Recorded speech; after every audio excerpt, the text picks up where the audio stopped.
por gravitación propia, comenzó a ser un referente de su generación. No fue un hombre de organizaciones particulares. Rodolfo no integró ninguna de las organizaciones revolucionarias características de la época, y su paso como afiliado del Partido Justicialista duró exactamente 6 meses, el tiempo de impulsar la candidatura de Cámpora y la caída de Cámpora. Pero sí fue un militante revolucionario y un peronista revolucionario de toda la etapa. En ese sentido, como muchos hombres de esa generación, asumimos la necesidad de la violencia como proceso de transformación y como gran partera de la historia, pero no necesariamente todos los hombres de esa generación, ni Rodolfo Ortega Peña en particular, asumieron la acción violenta como muchos otros, la acción violenta personal. En todo caso, si violentó el sistema, lo fue de otra manera, pero no todos los miembros de la generación del 60, 70 hicieron la opción de las armas, aunque toda la generación del 60 y 70 sufrimos la violencia del terror de Estado. Y en ese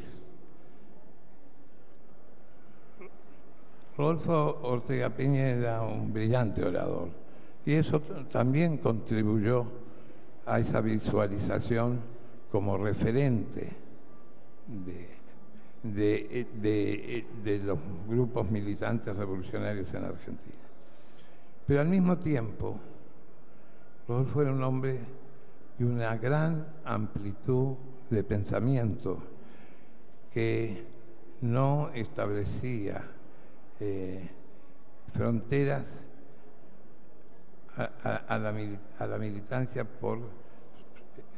más allá de que fueran o no fueran peronistas, y comenzó a ser visualizado como una figura de síntesis, con mucho más amplitud por su dimensión política que la que tuvo algunos otros hombres, como Agustín Tosco, que más por estar ligado al trabajo sindical o a un campo político que por fuera del peronismo no concitaba esa capacidad tal vez de poder sintetizar.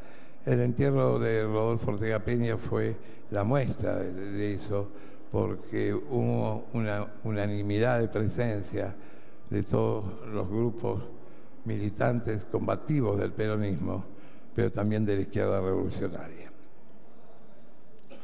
Es difícil en la media hora que me han dicho que debe durar esta charla hacer un análisis más vasto, más completo de lo que fue Ortega Peña, ¿no? Él asume como diputado por el Frente Justicialista de Liberación, impulsado por los sectores más progresistas que tenían incidencia en ese momento en la elaboración de las listas. Pero ya cuando él asume en el año 74, puesto que no entra como a la Cámara el 25 de mayo de 1973, sino que queda como suplente de esas listas, aunque integraba la lista de candidatos titulares no suplentes, pero que ustedes saben cómo se corre en el sistema político argentino. Y cuando se produce la renuncia de los diputados de la JP en el año 74 y solidarizándose con ellos, renuncia también Diego Muniz Barreto, accede Rodolfo Ortega Peña a la Cámara. Rodolfo tuvo muchas vacilaciones en asumir, no por otra razón que sino porque venía de los que asumía la Cámara en reemplazo de a quienes habían cuestionado la propia línea política que llevaba el gobierno de Juan Domingo Perón. Y sobre todo por una solidaridad muy fuerte con Diego Muniz Barreto, que era al quien venía a reemplazar. Lo discutimos mucho. Finalmente Rodolfo, que era un hombre que creía firmemente en el trabajo superestructural, como se decía en esa época, esa era la diferencia de matiz que teníamos frente a la cercanía con el peronismo de base,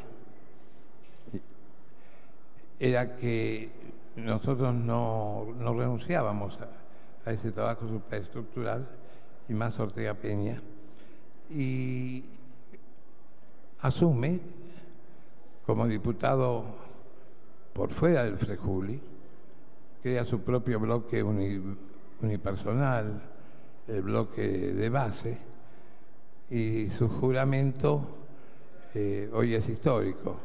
Jura que la sangre derramada no será negociada.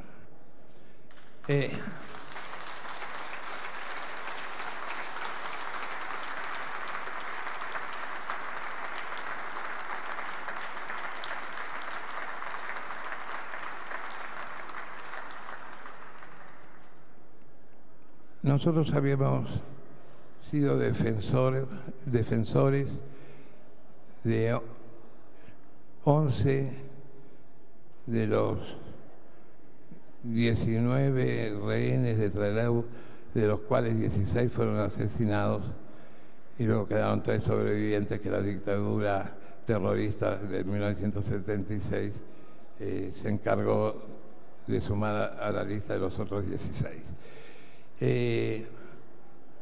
Y pesó muy fuertemente ese crimen en la conciencia de Rodolfo, donde casi agotó nuestro ejercicio de las defensas políticas, porque nosotros viajamos a Trelew al día siguiente de la fuga de la cárcel y durante 5 días, teniendo conciencia que el aire estaba cargado de olor a muerte y que el asesinato se percibía en la propia situación que se vivía en Trelew, y no conseguimos evitarlo. No conseguimos evitarlo.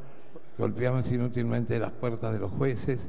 Acá está Carlos González Garland, que fue uno de los abogados que con nosotros participó de ese esfuerzo desesperado por salvarles la vida, querer arrancarlos de la base Almirante Saar, envolverlos a la cárcel de Rawson, y lo que conseguimos fue terminar nosotros presos,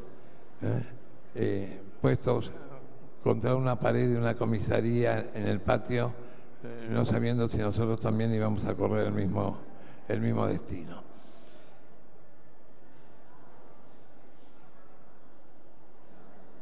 Y Rodolfo, con esa urgencia con la que vivió y que ahora me quiero referir, su paso por la Cámara, Horacio González, que andaba por allí, escribió alguna vez que era como una estrella fugaz, ¿no?, que dejó su estela, pero fue un paso fulgurante. Presentó entre proyectos de ley y pedidos de informe arriba de 200. Él asume cuando se reinician en marzo las actividades parlamentarias del año 1974 y lo matan el 31 de julio, participa de todos los debates dados en la Cámara, no usa la Cámara como tribuna para el petardismo, sino entiende que su función dentro de la Cámara era la de denuncia, pero también la de la contribución a cuestionar lo que tenían de cuestionables las leyes y de mejorar lo que tenían de mejorables.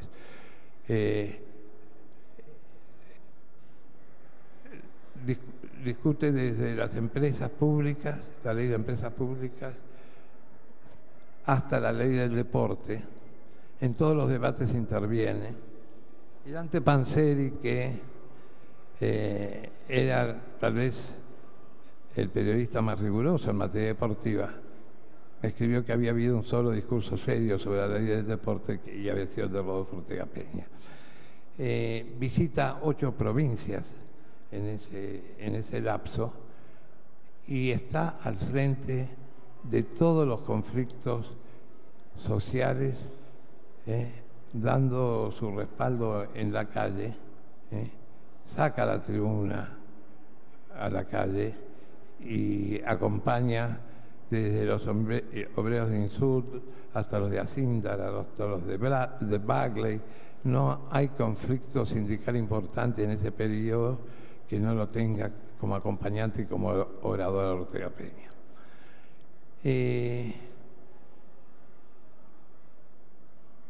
Llega a convertirse en un fiscal de la Argentina potencia en ese breve paso del tiempo y se convierte en una presencia insoportable.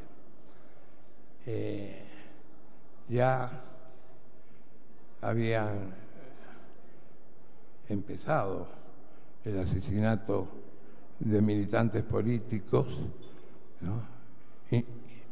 Incluso el asesinato de Carlos Mujica. Y nosotros teníamos conciencia del riesgo. Él también.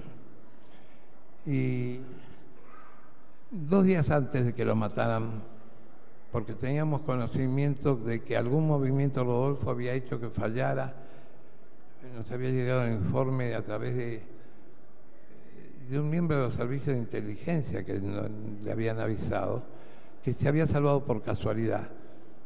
Y presentíamos que el riesgo era efectivamente cierto, ¿no? Habían matado pocos días antes a 3 militantes del Partido Socialista de los Trabajadores, donde Rodolfo había sido uno de los oradores del entierro. Y allí, ahí está mi hermano Marcelo presente, que ahora no lo veo por las luces.